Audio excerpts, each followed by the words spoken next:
तो SSC CGL का pre तो हो चुका है ऑलमोस्ट, अब आने वाला है आगे मेंस। तो जो बच्चे सेलेक्ट होंगे उनको कंप्यूटर के लिए भी तैयारी होनी करनी है, क्योंकि कंप्यूटर एक बहुत इंपॉर्टेंट रोल प्ले करने वाला है आपके सिलेक्शन में। तो हम यहाँ पे सबसे पहले सिलेबस के लिहाज से बात कर लेते हैं, क्या क्या आपका सिलेबस जो है होने जा रहा है। आपका सीजीएल मेंस में जो है कंप्यूटर बेसिक आपका रहेगा, जिसमें कंप्यूटर ऑर्गेनाइजेशन किस तरीके से जो हमारा ऑर्गेनाइज रहेगा, CPU central processing unit, input output devices, computer memory, memory organisation, backup devices, ports हमारे क्या करेंगे, विंडोज एक्सप्लोरर, कीबोर्ड शॉर्टकट्स।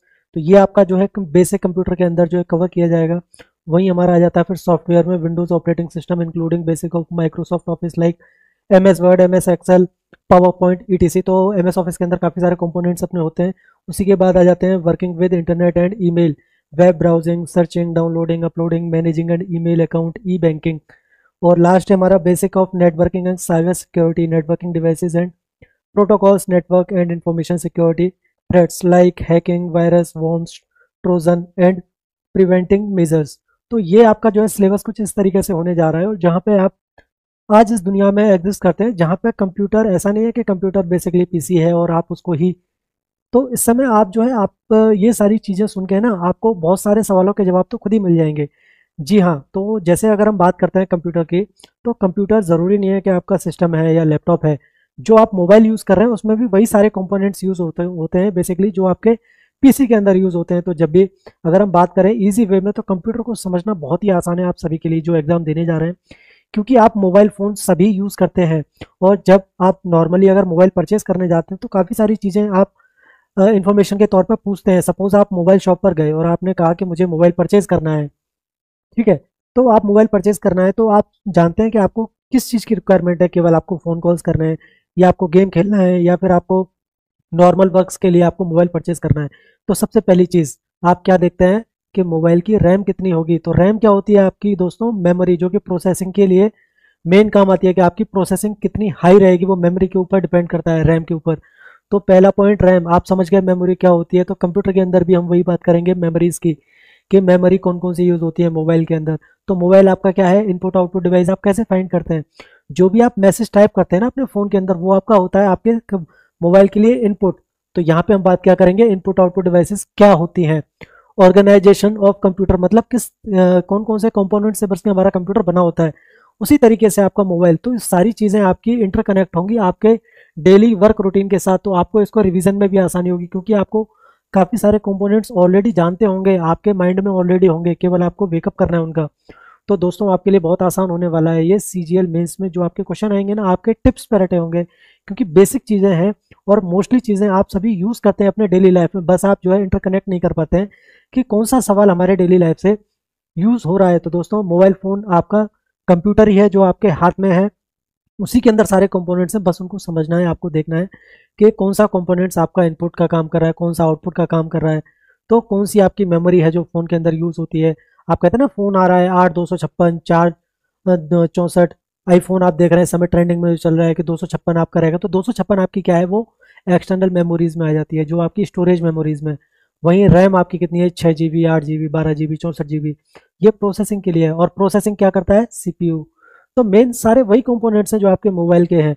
तो उसी हिसाब से तो उन्हीं को आपको पता करना है कि केवल आपको उस टाइम पे जब आप पेपर दे रहे हैं, केवल आपको कॉन्सेंट्रेट करके केवल शांत दिमाग से क्वेश्चन पढ़ना है, और आपको तुरंत आपको जवाब मिल जाएगा, आपके सामने होगा। बहुत ही आसान। तो वही सिलेबस आप देख रहे हैं कि ज़्यादा नहीं है, काफ़ी टाइम में, बहुत जल्दी ये पूरा हो जाएगा। सबसे पहला टॉपिक अगर हम ले लेते हैं इसके अंदर, तो वो है आपका कंप्यूटर ऑफ ऑर्गेनाइजेशन।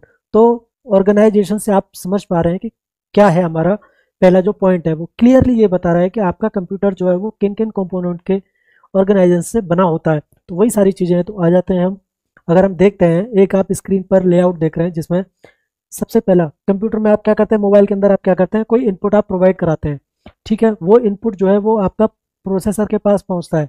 अब प्रोसेसर क्या करता है, आपके दिए हुए इनपुट के बेस पर वो डेटा सर्च करता है। कहाँ पर सर्च करेगा, स्टोरेज में। अब स्टोरेज कई तरीके की होती हैं आपकी, वो हम आगे आपको बताएंगे, अभी बेसिक प्रोसेस बता रहे हैं।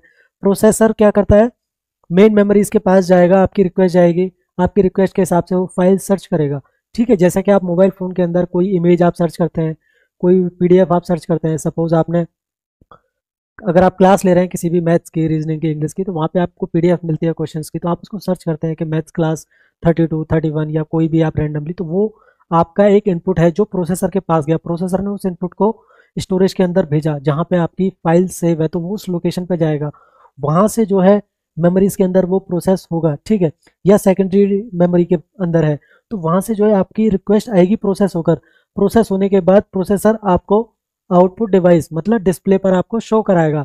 जैसे आपकी पीडीएफ मिल जाती है, आपकी पीडीएफ आपके फ़ोन में ओपन हो जाती है, तो वो होता है आउटपुट। तो बेसिकली ये होता है आपका ऑर्गेनाइजेशन, किस तरीके से हमारा जो है सारा कंप्यूटर सिस्टम ऑर्गेनाइज है, ठीक है। तो अब देख लेते हैं कंपोनेंट्स किस तरीके से हमारा होते हैं, कौन कौन से पार्ट्स हमारे कंप्यूटर सिस्टम के अंदर होते हैं, कौन किस किस से ऑर्गेनाइज होकर हमारा जो है कंप्यूटर सिस्टम बना होता है। तो ऑर्गेनाइजेशन में हम बात कर लेते हैं, तो पार्ट्स ऑफ कंप्यूटर भी आप कह सकते हैं, ठीक है। आप किसके सबसे मेन हमारा क्या होता है, मदरबोर्ड।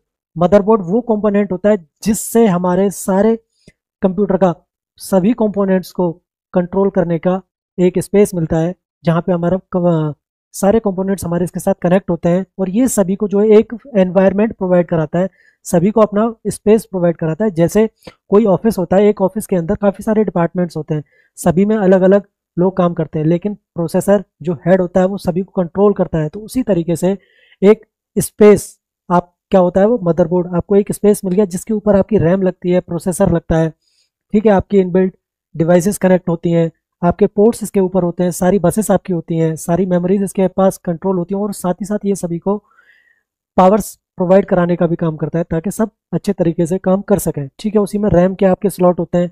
रैम क्या होती है, ये कि मेमोरी होती है जो डायरेक्टली आपके सीपीयू या कंट्रोल प्रोसेसिंग यूनिट के साथ मिलकर प्रोसेस आपकी करती है। वहीं प्रोसेसर जो हमारा मेन कंपोनेंट होता है, जो हमारी रिक्वेस्ट को प्रोसेस करके हमें एक डिजायर्ड आउटपुट प्रोवाइड कराता है हमारे अकॉर्डिंग।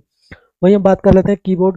कीबोर्ड का क्या काम होता है, कीबोर्ड का बेसिकली काम होता है हमारे इनपुट्स प्रोवाइड कराना प्रोसेसर को, ताकि वो हमारी प्रोसेस को रिक्वेस्ट करके आउटपुट प्रोवाइड कराए। वहीं कंप्यूटर केस जो कि एक बॉक्स होता है जिसके अंदर हमारे सारे कंपोनेंट्स हमारे रहते हैं। वहीं मॉनिटर क्या काम करता है, आपका डिस्प्ले कराने का काम करता है। दोस्तों ये आउटपुट डिवाइस में आ जाते हैं, ठीक है, जो कि आपको हमें हमारे डिजायर्ड आउटपुट को प्रोवाइड कराने के काम में आता है आउटपुट। तो एक बेसिक पॉइंट है इनपुट और आउटपुट। इनपुट और आउटपुट दोनों से आपको पता चल रहा है कि वो चीज़ें जो हम इनपुट कराते हैं सिस्टम को, जिस चीज़ का प्रोसेस हमें करने के बाद मिलता है वो आउटपुट होता है। तो जो भी हम, जैसे मोबाइल फ़ोन आप सभी के हाथ में है अभी, मोबाइल फ़ोन में जो भी आप टाइप करते हैं, कोई मैसेज करते हैं या कोई मेल कर रहे हैं, तो वो हमारे क्या है, मोबाइल के लिए, उस सीपीयू के लिए वो एक इनपुट है। जिस चीज़ से भी हम इनपुट प्रोवाइड करेंगे वो आपकी इनपुट डिवाइस हो जाती है, ठीक है। जहाँ पे हमें आउटपुट मिलता है, आउटपुट इन द सेंस कि हम जैसे हमने सर्च किया ए प्लस बी का होल स्क्वायर आया, तो वो आपको जो डिस्प्ले हुआ वो आपका आउटपुट डिवाइस है, जहाँ पे आप देख पा रहे हैं, आप इनपुट नहीं कर पा रहे हैं यहाँ से, ठीक है। स्पीकर हैं जहाँ से आपको आउटपुट मिलता है, ठीक है, ना कि इनपुट आप दे रहे हैं। स्पीकर से आप साउंड सुनते हैं तो आपका ये आउटपुट डिवाइस में जाता है, ठीक है। माउस आपका इनपुट डिवाइस में आ जाएगा, क्योंकि माउस के जरिए आप इनपुट प्रोवाइड कराते हैं। आप क्लिक करते हैं किसी भी टैग पर, किसी भी सर्च बार पर, तो वो एक सीपीयू के लिए एक इनपुट रहता है। तो माउस हमारा इनपुट डिवाइस का काम करता है। प्रिंटर हमारा जो है वो हमारा आउटपुट डिवाइस का काम करता है। हर वो कंपोनेंट जो हमें आउटपुट प्रोवाइड करा रहा है, प्रिंटर हो गया, स्कैन प्रिंटर हो गया, ठीक है, आपका फैक्स मशीन हो गई, स्पीकर हो गया, मॉनिटर हो गया, ये सारे क्या हैं, आपके आउटपुट डिवाइस में है जो हमें आउटपुट प्रोवाइड करा रहे हैं, ठीक है। ये हमारी हार्ड ड्राइव, सेकेंडरी मेमोरीज जो कि हमारे डेटा को स्टोर रखती हैं लंबे समय तक। जी हाँ, तो मेमोरीज भी यहाँ कई टाइप की होती है, उनके बारे में हम बात करेंगे। तो मेन ऑर्गेनाइजेशन, किस तरीके से हमारा जो है कंप्यूटर ऑर्गेनाइज होता है, तो ये हमारा पहला है एक ओवरव्यू, जिसे आप देखकर समझ गए हो किस तरीके से हमारी क्लासेस रहेंगी। तो ये है कि हमारा जो है पूरा कंप्लीट कराएंगे यूट्यूब पर। तो इसमें जो है आपका कंप्यूटर ऑर्गेनाइज किन किन कंपोनेंट से बनके हमारा जो है ऑर्गेनाइज होता है। तो दोस्तों ये है, बहुत ही बेसिक है कंप्यूटर में। अगर आप देखेंगे ना, कॉन्स्टेंटली अगर आप कॉन्सेंट्रेट होकर अगर एक बार क्लास देखेंगे ना, तो आपको आइडिया हो जाएगा किस तरीके से क्वेश्चन पूछा जाए, कौन कौन से कंपोनेंट। बहुत ही आसान है, जो कि आप डेली लाइफ में हर रोज़ यूज़ करते हैं अपने फ़ोन के साथ, जो आपके माइंड में घूमती हैं, लेकिन आप वहीं इंटरकनेक्ट नहीं कर पाते अपने क्वेश्चंस को अपने डेली रूटीन के साथ। तो यहाँ पे आपको बहुत आसानी होगी इनको याद करने में भी। तो दोस्तों अगर वीडियो अच्छा लगा हो तो लाइक करें, शेयर करें, सब्सक्राइब करें। Thank you.